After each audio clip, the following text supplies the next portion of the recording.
This will be a quick look at the different nations and cultures of Efoqar. This is by no means a complete list of all the cultures a player may encounter, but rather lists the most populous that control significant territory.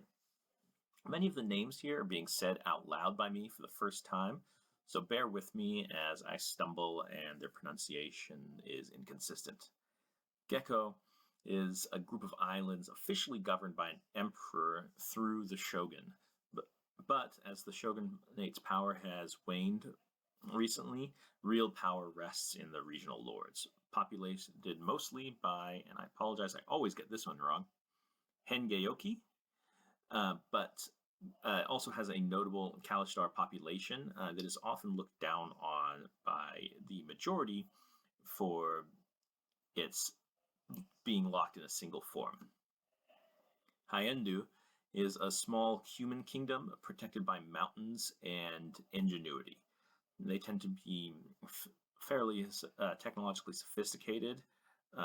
Think Korea with the first printing presses, the Hwacha, turtle ships, things like that, keeping it independent from stronger neighbors.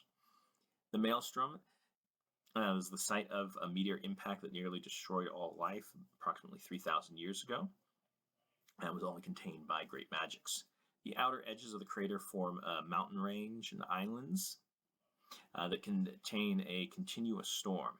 In the eye of the storm is a large island with a few others that formed when the meteor impact liquefied part of the crust and pushed the northern tip of the continent underwater and brought up the mountains, but the middle part, after it liquefied, hardened into a island. Due to the violent nature of the storm, most of this place is a mystery, and it all can throw out unpredictable storms. Most of them tend to go west into the open ocean, but it makes sea trade between the eastern and western sides of Clausen hazardous. Nature does tend to operate differently here due to the influence of the elements unleashed by the magic containing the storm and what caused it. And so you'll have the animals exhibit traits of the elements a lot of times, and not necessarily the element you would be associated with. For example, you may have a whale that swims underwater and then comes up to meet her pod in the air before they all go back under the water again. So you'll have flying whales, a wolf with elements of fire or ice, things like that. Al Sadan is mostly brutal desert with a few nomadic tribes, but the cities are some of the greatest in the world, centers of learning and trade. The Sultan's wealth rivals the Emperor of Shenzhen, despite the population difference. It's based on the Arabic world before the Mongol invasion. Mostly human, there is a feathered population in the Serpent Mountains that is split between the three nations of the continent. Three primary nations of the continent, I should say. Visturat was a once powerful Yuan-Ti empire that also ruled Vadisi and has since been fractured and made up of various smaller principalities. It's based loosely on the Indian subcontinent, mostly Yuan-Ti, again with the feathered populations in the mountains. Vadisi is a land of fierce warriors that raid their neighbors. Sometimes the raids even cross the sea and go into the nearby territory there. Raiders from the mountains took over the kingdom approximately 80 years ago. The mountainous regions have a more Turkish culture and aesthetic versus a Persian one in the valleys and the coastal area. Mostly human, again, feathered populations in the mountains. Sau is a collection of kingdoms protected from Shenzhen by mountains and jungle. It's currently recovering from attacks from a necromancer who tried to form an empire there. Uncontrolled undead that wander the jungles and the mountains are still a problem after the necromancer's defeat. It is unknown whether the necromancer was truly destroyed or not. There's also a large Benares population in the mountains. So these are an ape or monkey-like humanoid that appeared in 3rd edition's Oriental Adventures, and I think they also appeared in some form during 2nd edition Forgotten Realms Kara Tour. I may be wrong on that, but definitely in 3rd edition, but brought them over here. This is influenced by medieval Thailand, Vietnam, Cambodian, Malay, Indonesia, and Filipino cultures. I realize that's a lot of cultures to kind of cram into this one area, but they all have different elements that I definitely wanted to include in my world. So that's why they're there.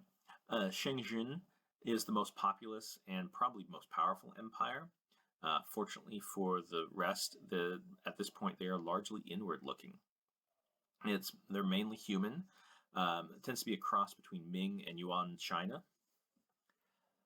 Zared is a land in the frozen north dominated by goblin tribes. Occasionally a leader will rise to unite a significant portion of the tribes, but they've never been strong enough to make significant gains against their neighbors. Unable to expand elsewhere, the Uloth have set their sights on Zared, believing that they will be an easy conquest. However, when needed, the strengths of the peoples of Zared complement each other. Goblin ingenuity, bugbears using partisan tactics, backed by hobgoblin martial prowess and organization. The only significant cities are used as fortresses to guard against others, as well as launch raids into their territory.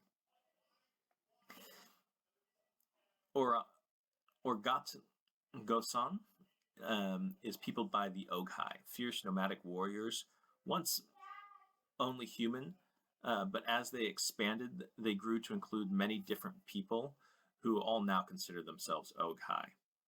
While the land and the people can be brutal, it is also one of the fairest and most tolerant lands, provided you prove your worth. Again, there are a few permanent settlements and cities, but mostly it's nomadic, and so you're only going to take with you what's going to help. A notable exception to this are the Furbolg, who are also nomadic but live separately from the Oghai, and they help maintain the lands and are highly respected by the Oghai. So while they live separate from Oghai society, they are also protected by the Oghai, living in kind of a symbiotic relationship, largely based on the Mongol Empire. Sagari is a kingdom that's mainly human, and not much is known about it, but they've been able to resist the Oghai and the Yak folk, and there are a few paths to the outside, but if you can make it through the forest and the mountains, up towards the top, higher altitudes, there's an intricate network of roads and trails. It's ruled by a single monarch, but the communities are mostly free to run themselves, and everyone is trained to fight. This is, I want to include Nepalese architecture and that aesthetic, and of course include kind of references to Gurkhas. So that's where this comes from. Madalashi, is a collection of religious communities that send representatives to the religious council that runs the country. While the people are free to practice whatever religion they choose here, everything is contributed to the religious scholars in the monasteries at the center of towns. And they are increasingly taxing the people to provide for themselves, but it does include a wide mix of people. Dolo Toju is a large swampy island that is dominated by lizard folk. A matriarchy ruled by a high priestess similar to stereotypical, I wouldn't say similar to, there's a very Creole aesthetic to it, let's put it that way. But kind of, built up around the swamp is where this is going. Bayous, things like that. Yakul is a high mountain empire of the Yak folk. It's closed to outsiders. Most of what goes on there is a complete mystery. But what is known is that they are very dangerous and a danger to all around them.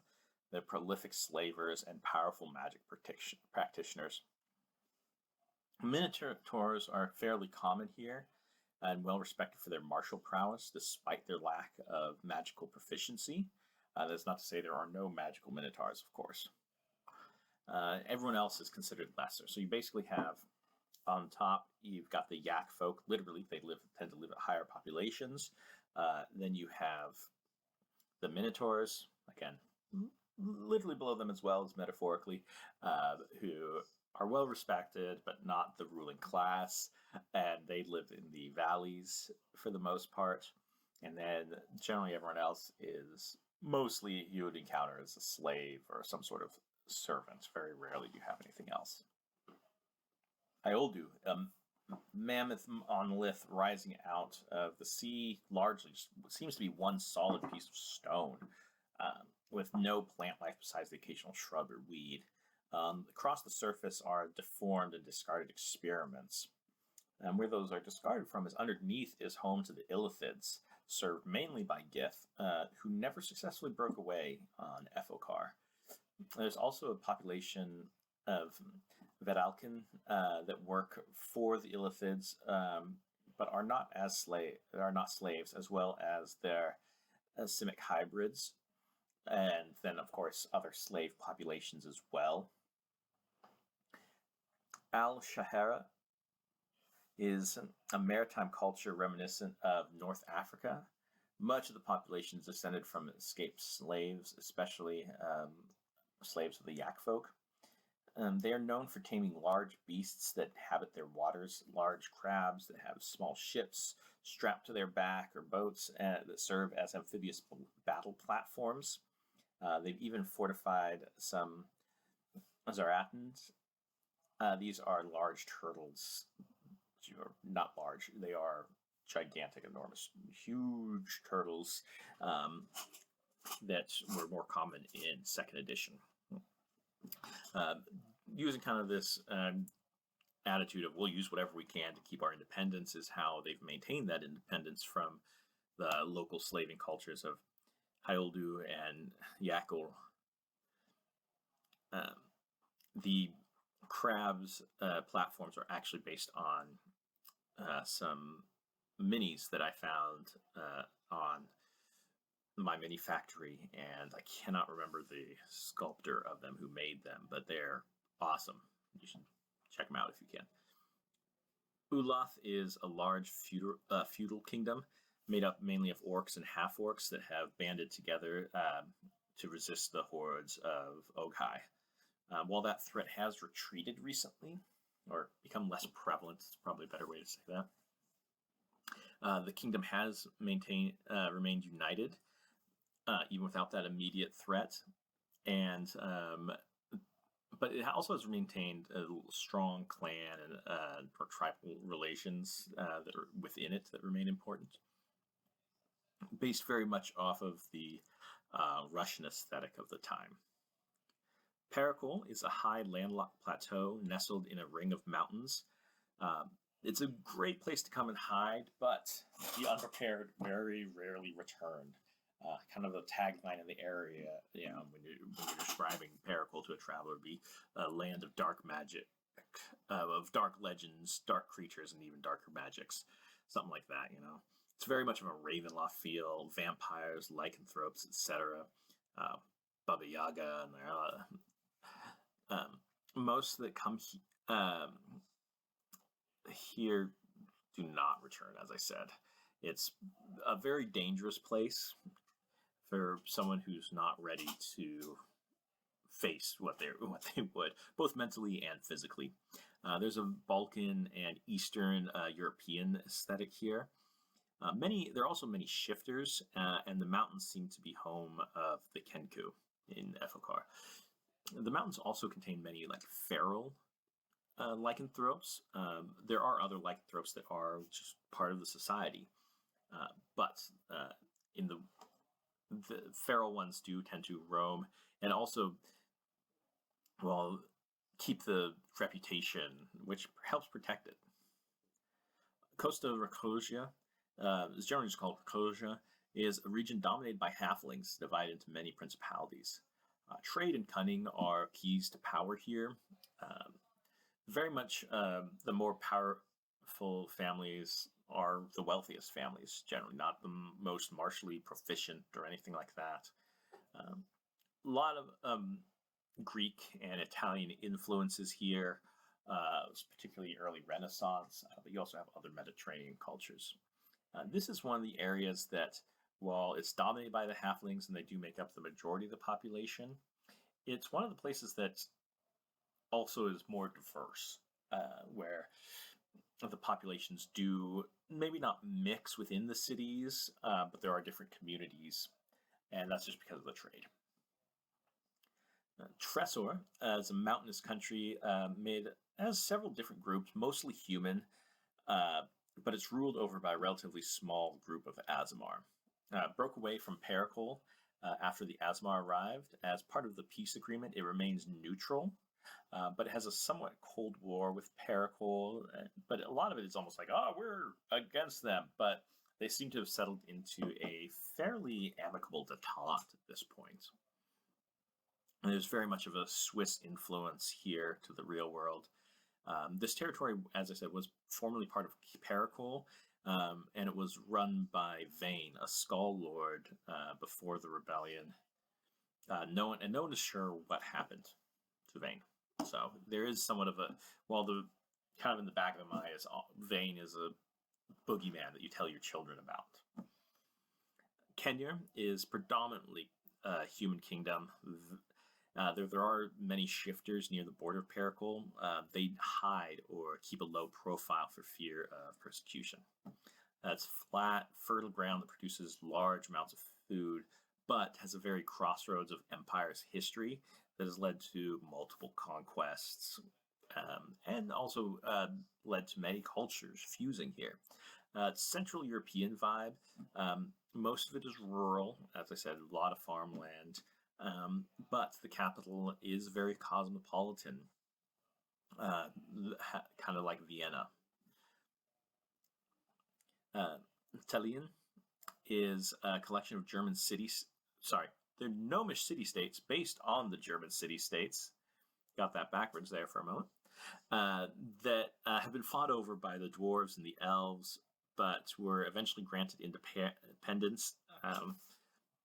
So not by the uprising of the gnomes or anything, but basically because the dwarves and the elves decided they had other things to do than fight each other over this territory. So the gnomes were granted their independence as a buffer state between the two. But they were not as a solid, unified state, so not to threaten either of them. So it's divided, and there's large influences, both because of the occupations, but also because they each keep forward deployed troops and things like that there. But as I said, they began to become more and more prosperous. Leontis confederation is made up of smaller dwarven kingdoms, duchies, etc. They have all been incorporated in sworn fealty to the Craigie Emperor. It's a mixture of Baltic kingdoms, Denmark, and Swedish Empire aesthetics and influences. Again, it's called a confederation because that's what it was when it first, all these different groups banded together, but it is not a confederation. Heim are islands made up of beings from many mixed races, and as a result also have the largest mixed race population. So you have half-orcs, half-elves, tieflings, also races that don't appear in any official Wizards of the Coast 5th edition guides. So you're going to have half-elf, half-dwarf, half-gnome, half-tiefling, all sorts of mixes in here. And they pride themselves on their individual freedoms. However, that freedom is like sometimes it's really only for certain people.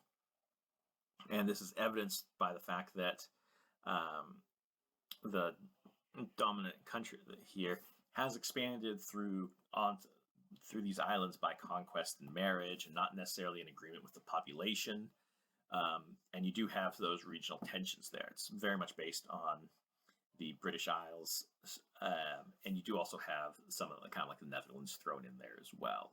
So right now these islands are united. in a border sense. They're all within the same border. How united they are can vary. Internally varies, though. Shuna is the Elven Kingdom. It has very much of like a French aesthetic. And you also are more likely to see the remnants of Fey creatures in this area. So pixies and sprites, maybe the occasional brownie, also centaurs and satyrs are more common here. You also, in the Emerald Sea portion of it, you do have aquatic elves, as this is where they are centered around.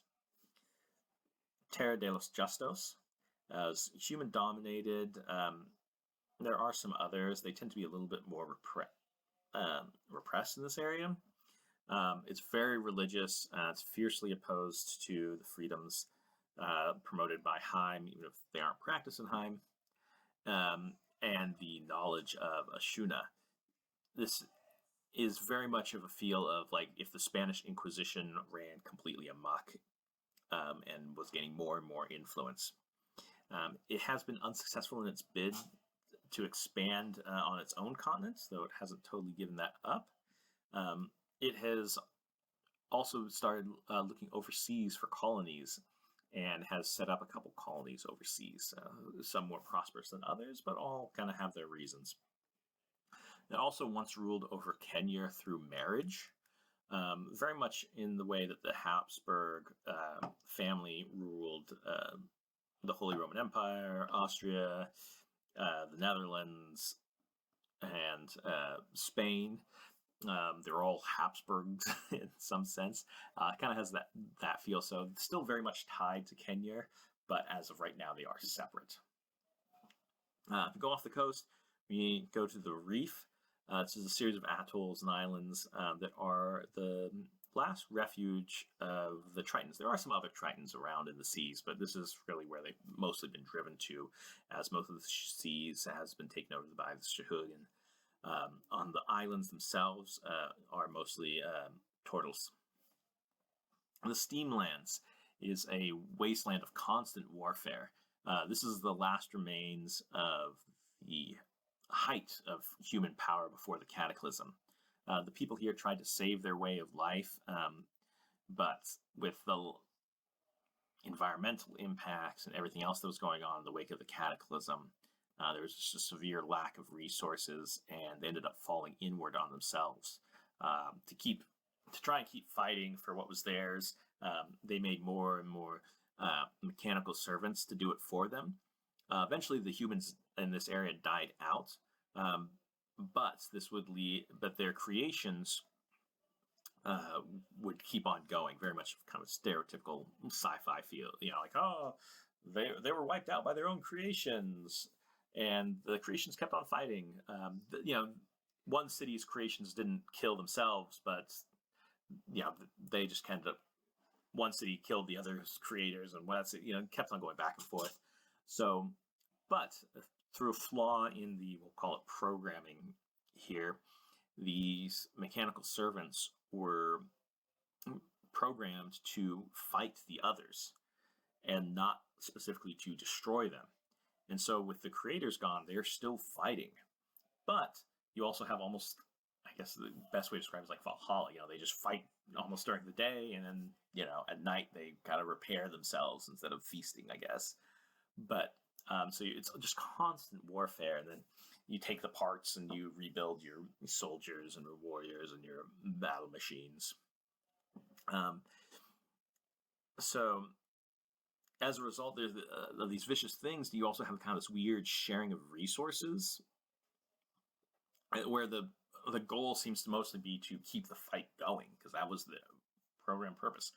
However, some of these creatures, as they are destroyed and rebuilt again and again and again, they, hundreds, maybe even thousands of times, some of them develop a glitch, which that's what is referred to here as unit blah blah blah has the glitch. What this glitch is sentience and able to think for themselves. And if the greater assembly realizes that that unit will be completely destroyed. However, some do escape, and that's where you get the war forged in the rest of Efoqar, or escape ones. Only a few do, but because they can theoretically last forever, not necessarily die, it can build the population over time. Also, you do have a few that are hiding within the steam lands, but not very many. Teroru are lands. These lands are based on the First Nations that inhabited the United States of America and Canada, largely pre-Columbian, although there are some elements that would most likely be influenced by European introduction. And so you've got West Coast, southwest of the United States, and the plains are kind of the groups that are represented here. However, you do also have dinosaurs. This is Gravepire Island is the place where the dinosaurs still exist, kind of like Chult is in the Forgotten Realms. So you have that element, and that's kind of what brings in more of the post-European influence, is because some of these have been domesticated in the same way that, and used in the same way that the First Nations adopted the horse after European influence. So that's kind of where that influence comes in. The insect lands, this is an area that was once home to several human civilizations, both pre and post cataclysm. However, those populations have been forced south. And while their cities remain, they're largely untouched except for being overgrown. So very much like an Angkor Wat feel. Not necessarily environmentally looking like Angkor Wat, but that same idea, including what they would have left behind in those cities. The reason they're forced south is Foreman and Abil began appearing in small numbers and were originally just a nuisance, but eventually their numbers overwhelmed the human civilizations, and they pushed them further south, and have largely not pursued them because they were not as fond of that environment, and they have what they need in this area. So they're there, and they've also helped keep each other in check, both the Abil and the Foreman. In the northeast portion of this, you do have the largest concentration of beetle folk, which are like gnome-sized humanoid insects. They're also scattered throughout the rest of the insect lands, but they remain hidden, trying not to be noticed by the much more powerful Foreman and Abil.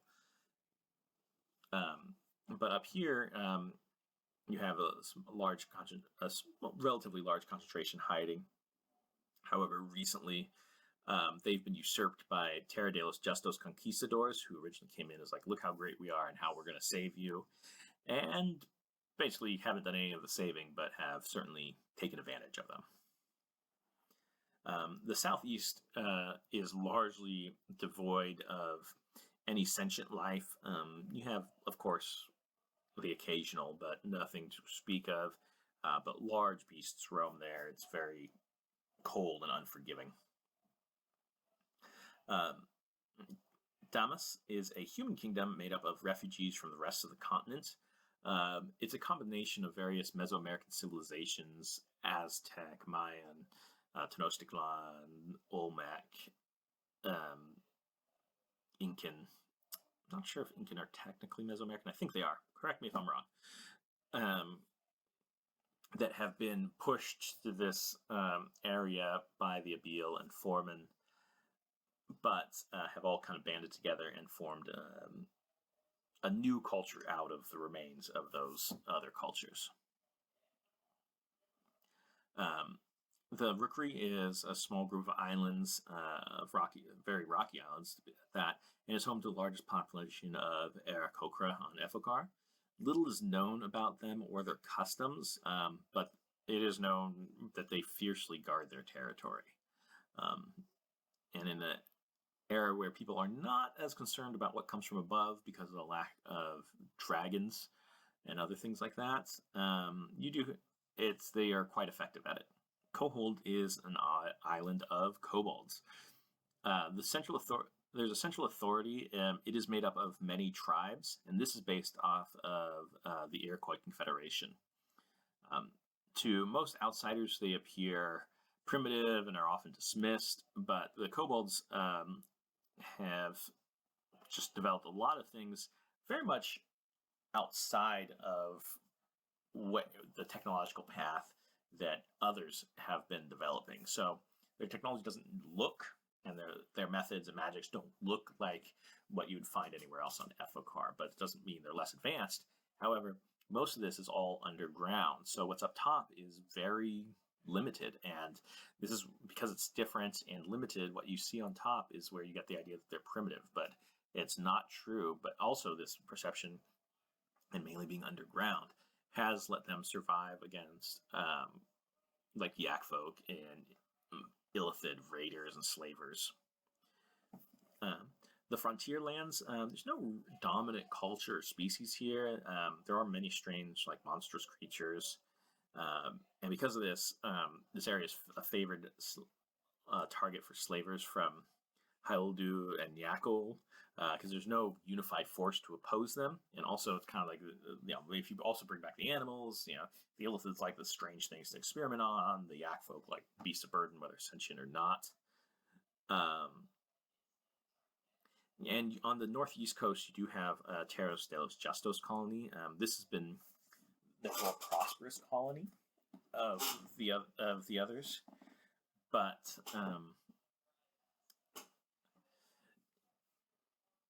you also have a large. This has also kind of attracted the attention of Heim, and they're looking overseas, if not for colonies at this point, places to acquire wealth from other people's colonies. And the rivers to the east and the south are large populations of Grung. There's no unified sense. There's just little villages and hamlets, and very charitable even that. But the Grung are here a lot, and in this area is a lot of the labor force that Terra de los Justos conquistadors use in this area. You also have in the south some ogre populations that have survived. Talaconia Funa is homeland to the largest remaining populations of Dragonborn and Dragonkin on Efoqar. This population was driven from their homes by an uprising of kobolds when they took over the burrow and renamed it Kohold. They've crafted small cities, and they're very beautiful. Great skill and craftsmanship has gone into them, but have also strived to remain hidden. And they jealously guard this territory. Not as crazy advanced as Wakanda, but very much in that idea where you're like, oh, this is really advanced civilization, but they might be a myth. We're not sure if they really exist. Also, rumors of dragons actually living there still, but it's not. There's just Dragonkin and Dragonborn. But they've successfully remained hidden and guard their borders through martial prowess as well as, memory modification spells. However, the Terras de los Justos are looking for them. They are looking to seek out this mythic land. Spicegrond is a land controlled by Tabaxi. One of these tribes, the Crude, have started conquering others and show signs of further outward expansion. This specific tribe very much based on early Zulus. Taras is Majog is a frozen land, and it contains the remains of the Goliaths that have taken refuge here. They have started emerging a little bit lately, starting to trade with the Conclave and Spicegrond in small selective amounts. The Conclave is a spiritual land made up mainly of Thrycreen and Luxodon, are the two largest populations, but you do have minorities of Gif, Leonin, Rhinokin, and Lakatha in the coasts. I'm not sure if I'm pronouncing that right. It's like these fish people that they released as a supplement a while ago. And each has representatives on the governing council. Our TT is a kingdom of incalculable islands. They're known for their navigation techniques, just being outstanding sailors, and their warriors have successfully kept the Shahugan at bay. Very much based on Morai or Polynesian aesthetics. Sea travel is hampered by the Shahugan, who have come to dominate large portions of the open ocean. Generally, they like to keep to the deeper ocean, causing trade to stick to the coasts. The Shahugan are fractured and very rarely control much of their territory outside of the immediate area. So next we'll, but that's kind of why the sea travels change the way it is. So next we'll be discussing each of these territories in more detail. Going forward, as we add more and more detail, it's more and more details that can change with further playtime. So this is kind of really where it'll start changing, and we'll be looking back and seeing what's changed and things like that. I'm not sure when we'll be starting or how frequently I'm going to update. I do hope to be updating at least once a week. Until then, thank you very much for watching.